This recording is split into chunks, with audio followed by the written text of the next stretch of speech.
Doctor साहब, आप वही बात जो बताने लगे थे ना, मैं इनसे बात करता हूँ पहले जी। फिर हम ये बताएंगे देखने वालों को कि इससे बच कैसे सकते हैं। जी बिल्कुल, यानी बचने की भी सूरत हाल मौजूद है। बिल्कुल मौजूद। चलें आएँ जी आप साहब। अस्सलाम वालेकुम, क्या हाल है आपके? जी शुक्र अल्लाह का। तो क्या थैलेसीमिया का आपको मसला है? जी थैलेसीमिया मेजर। तो कब पता चला आपको? 3 माह की थी जब से लग रहा है। 3 माह से। जी। तो अब आपकी उम्र क्या है? 25 साल। 25 साल। जी तो कहाँ कहाँ पे फिर जाना हो, यानी आप इसी लाहौर से ताल्लुक़ रखती जी हैं? जी लाहौर शालामार बाग शालामार भगवानपुर। बाग। तो फिर इतने साल से कहाँ से लगवा रही हैं? स्टार्ट से गंगाराम से लगवा रहे थे। गंगाराम से। जी। तो कितनी देर वहाँ पे लगवाते रहे? वहाँ से तकरीबन लगवाया 10-12 साल। तो ये कितना मुश्किल अमल है, यानी बहुत ज़्यादा मुश्किल है। पहले तो खुद अरेंज करते थे हाँ। और अब अल्लाह का शुक्र है कि हर महीने 15 दिन बाद। 15 दिन बाद। जी। 15 दिन बाद हमें एक डोनर चाहिए होता था। जी। तो आप कहाँ से फिर अरेंज करते थे? कभी खुद कर लिया, यहाँ सर्विस से ले लिया और यहाँ मियाँ हॉस्पिटल से, यहाँ से अरेंज होते वहाँ से। अच्छा, और अब फिर यहाँ पे कितने अब सालों यहाँ- से आ रहे हैं? अब यहाँ पे हो गया 4-5 साल हो गए। 4-5 साल हो गए। जी। और फिर अब महीने में कितने विजिट होते हैं यहाँ पे? 15 दिन बाद लगता है। 15 दिन बाद। जी। तो अब डोनर वगैरह खुद अरेंज करते हैं या क्या है, कोई मुश्किल आसान हुई या अभी जी मुश्किल शुक्र है? अल्लाह का काफ़ी बेहतर है। अगर ना हो तो फिर हम खुद कर लेते, नहीं तो इधर से मिल आप जाता कुछ है। कहना चाहती हैं? अब लोग देख रहे होते हैं तो अब ये तो बीमारी ऐसी है भाई, बहुत सी बीमारियां हैं जो आपके अपने बस में होती हैं। जी। ये आपके बस में तो कम से कम नहीं। नहीं हमारे बीच तो में ये नहीं। आपके साथ आई है पैदाइश के साथ। तो आप देखने वालों को कुछ कहना चाहेंगी, कोई मैसेज देना चाहेंगी? मैसेज यही दूंगी कि हमारे लिए दुआ किया करें और जितना हो सके इस बीमारी से बचें और शादी से पहले टेस्ट लाजमी करवाएं। शादी से पहले जी। टेस्ट लाजमी करवाएं, जी। ये सबसे अहम बात है। जी। और कोई ऐसा, अब तो मेरे ख्याल सबको ही आदत होगी, लेकिन वैसे शुरू में यही हुआ कि आप जब बच्चे थे और फिर आप बड़े हो रहे थे तो आपके पेरेंट्स वगैरह को भी बड़ी मुश्किल होती होगी जी, आपको जी, लेके आने में। जी। चलें, बहुत शुक्रिया आपका, आपने हमें ये समझाई है। बड़ी ये समझाया तो नहीं जा सकता इतने सालों का जो प्रोसीजर है, लेकिन ये मुश्किलात और जो तकलीफ़ हैं ये सिर्फ ज़ुबानी बताई हैं इन्होंने। लेकिन सच्ची बात है कि आप ख़ुद सोचें कि अगर खुदा ना खास्ता ये बीमारी आपके किसी जानने वाले को है तो आपको 1 माह में 2 मरतबा खून लगवाने के लिए आना है और आपको 4-5 घंटे यहाँ बैठना है।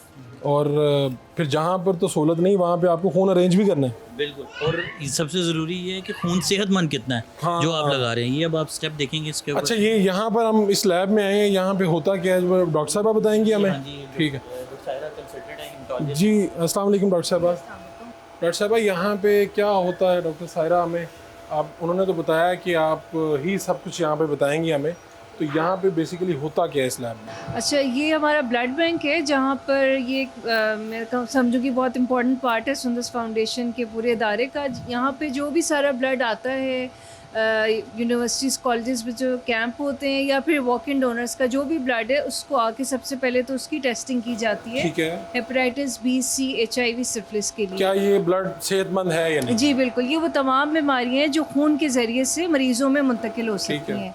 और हमारी पॉपुलेशन में हेपेटाइटिस सी बहुत प्रेवलेंट है और जो लैब्स या जो ब्लड बैंक्स छोटी डिवाइसेस या किट्स पे वो स्क्रीनिंग करते हैं, उससे आप कम्प्लीटली रिलायबल वो नहीं होते कि 100% श्योरिटी नहीं है कि आप ये ब्लड सेफ़ है। इनफैक्ट 80 to 85% उनकी सेंसिटिविटी है। जो हम मेथड यहाँ यूज़ कर रहे हैं, क्लाया मेथड है, वो 99.9% आपको Accuracy होता है। सेंसिटिविटी है। बिल्कुल। ठीक है। और हमारे पास बहुत कम ऐसा होता है कि हमारे से ट्रांसफ्यूजन यहाँ से बच्चों की हो और उनको ये तो अगर हम डिजीज़। स्टेप बाय स्टेप समझाना चाहें देखने वालों को, ठीक तो है। हम बता सकते हैं कि ब्लड आता है फिर क्या होता है, फिर क्या होता है ज़रा? बिल्कुल। अच्छा, जब तो कैंप आता है ना, जैसे कि कोई अराउंड 50-60 या ऐसे बैग्स आके सबसे पहले ना उनकी ब्लड ग्रुपिंग कर ली जाती है। ऑब्वियसली जहाँ पर कैंप लिया वहाँ तो हमें नहीं ना पता कि इसका ब्लड ग्रुप क्या है, तो हमने यहाँ आके सबसे पहले वो डिटर्मिन करना होता है।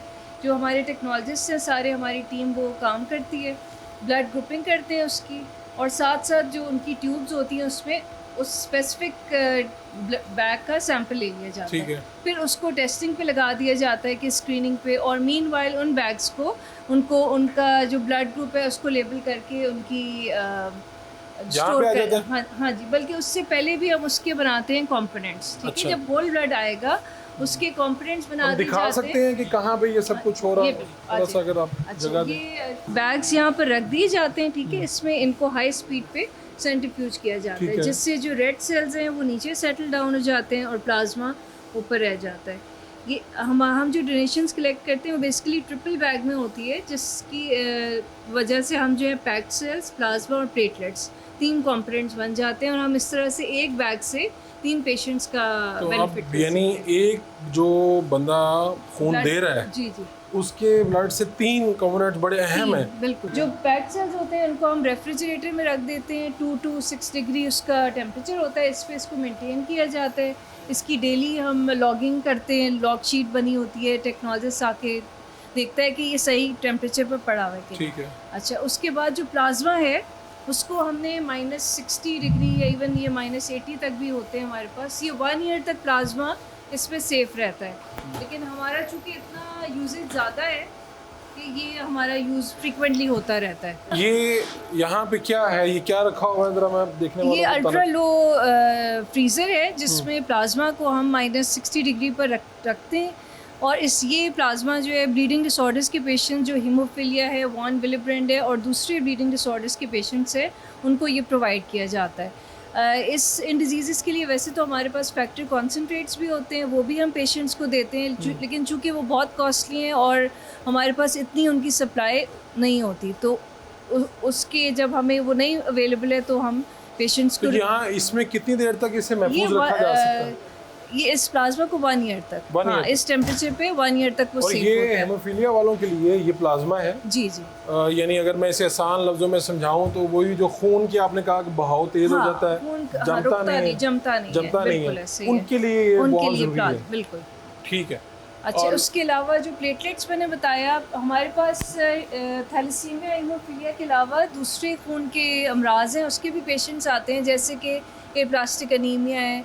अच्छा, कुछ कैंसर पेशेंट्स हैं, कुछ कोई और भी जिनको प्लेटलेट्स चाहिए, ठीक है, तो हमारे पास प्लेटलेट्स जिन्हें भी सिर्फ सेव- प्लेटलेट चाहिए होते हैं। मिसाल के प्लेटलेट। तौर पे जब ये डेंगू की वबा आई डेंगू, थी, बिल्कुल, डेंगू में सुंदस फाउंडेशन ने बहुत ज़्यादा काम किया और पेशेंट्स को, अच्छा, एक होती है उसमें- मेगा यूनिट, मेगा किट होती है, वो बहुत एक्सपेंसिव आती है, वो भी हमारे पास फैसिलिटी अवेलेबल है, लेकिन जब पेशेंट्स उसको डिफरेंट हॉस्पिटल्स में अगर रिक्वायर्ड है तो वो मेगा यूनिट अगर अफोर्ड नहीं कर पा रहा तो around 5 to 6 bags of platelet जो हैं वो 1 मेगा यूनिट का काम इसमें देते सब हैं। प्लेटलेट्स हैं। इसमें इस वक्त हमारे पास बिल्कुल प्लेटलेट्स हैं और जो है अभी यूज़ हो चुके हैं, और 2 इसको बैग्स पड़े हुए, ये- ये हमारे पास 5 डेज तक।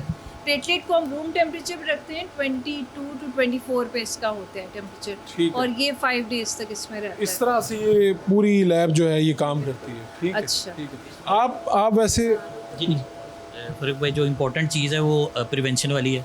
आप तशरीफ़ लाएँ वो कि थोड़ा ये जो जिन बीमारियों के बारे में हम बात कर रहे हैं, जिन लोगों से हम मिल के आ रहे हैं, ये बीमारी कैसे जड़ से कैसे पकड़ी जा सकती है, रुक कैसे सकती है? थैलेसीमिया को रोका जा सकता है। उसके सिलसिले में हमारा जो स्टेप है हम आपको उसके बारे चलें, में, बहुत शुक्रिया जी। जो पेशेंट्स इस दुनिया में आ जाते हैं उन लोगों को अगर ये मालूम करना है कि उनके अंदर थैलेसीमिया की कौन सी म्यूटेशन रन कर रही है, तो उस म्यूटेशन को हम लोग यहाँ से डिटेक्ट कर लेते हैं, यानी डीएनए निकाल के, और उसके बाद हम बता सकते हैं कि ये आपके जीन्स में ये म्यूटेशन रन कर रही थी, उसकी वजह से आपके अंदर थैलेसीमिया आ गया। और कुछ केसेस ऐसे होते हैं, जैसे मिसाल के तौर पे एक बच्चा है, वो पैदा हुआ है, पीला हो गया, उसको गांव में, देहात में, किसी जगह पे स्ट्रेट खून लग गया। अब उसका शादी से पहले वाला जो टेस्ट है या डायग्नोस्टिक टेस्ट जो है वो करना बड़ा मुश्किल हो जाता है। फिर ऐसे पेशेंट को यहाँ पे डायग्नोस करना हमारे लिए बड़ा मुश्किल हो जाता है कि जब इस हमें यही नहीं पता कि इसकी टेस्ट की रिपोर्ट ठीक नहीं आ रही, जिसको इलेक्ट्रोफोरेसिस कहते हैं, तो फिर हमारा अगला स्टेप ये होता है कि हम यहाँ पे डीएनए लेवल पे उसके वो टेस्ट करके उसमें से डिटेक्ट कर लें। एक तो ये इंपॉर्टेंट है। सेकंड ये कि मैंने जिस तरह पहले जिक्र किया कि मुन्नू भाई कहते थे जो बच्चे इस दुनिया में आ गए उसको सुंदस फाउंडेशन अडॉप्ट कर ले, उसके बाद उसकी बीमारी से रिलेटेड तो वो सारी चीज़ें साथ चलें, लेकिन हम इसको प्रिवेंट करने पे भी काम करें ताकि मज़ीद बच्चे ना आए। तो प्रिवेंशन के लिए ये स्टेप हम लोगों ने शुरू किया था, और इसमें ये है कि कॉलेजेस में जहाँ से हम लोग मेन सोर्स ब्लड कलेक्ट करते हैं उन लोगों से रिक्वेस्ट करते हैं अगर वो टेस्ट करवाना चाहते हैं तो उनके कंसेंट से वो वाला टेस्ट हम यहाँ पे फ्री ऑफ चार्ज ऑफर कर देते हैं। इसके अलावा कोई पब्लिक अगर अपना थैलेसीमिया का स्टेटस मालूम करना चाहती है, और कोई यानी शादी से पहले लड़का लड़की वो भी टेस्ट करवाना चाहते हैं तो ये सुंदर फाउंडेशन फ्री ऑफर कर रहा है अगर वो करवाना चाहते हैं। तो इससे ये नहीं पता चल जाएगा कि आप कैरियर हैं उसके या नहीं, यानी दो आपने बताया ना कि दोनों कैरियर हों तो डिजीज़ वाला बच्चा पैदा होगा। शादी से पहले दोनों का टेस्ट होना ज़रूरी है। अब ये जो हमारे पास बच्चे ऑलरेडी हैं ये जब आप शादी करेंगे तो जिसको नहीं है उससे शादी करेंगे, उससे फिर चांसेस नहीं है? नहीं, अगर ये थैलेसीमिया का पेशेंट अगर शादी करता है तो उसको बिल्कुल नॉर्मल से शादी करनी है, ये बात तो क्लियर एंड कट है। ठीक है। अगर वो किसी डिजीज़ से कर लेते तो इस तरह के बच्चे आगे आने के चांसेस है। दूसरा जो स्टेप ये है कि जिनके ऑलरेडी बच्चे हैं और वो मज़ीद बच्चे चाहते हैं तो उससे रिलेटेड जो टेस्ट है वो मैंने जिस तरह आपको पहले एक्सप्लेन किया कि वो उनका प्रेगनेंसी के अंदर वो टेस्ट होना ज़रूरी है। यहाँ पे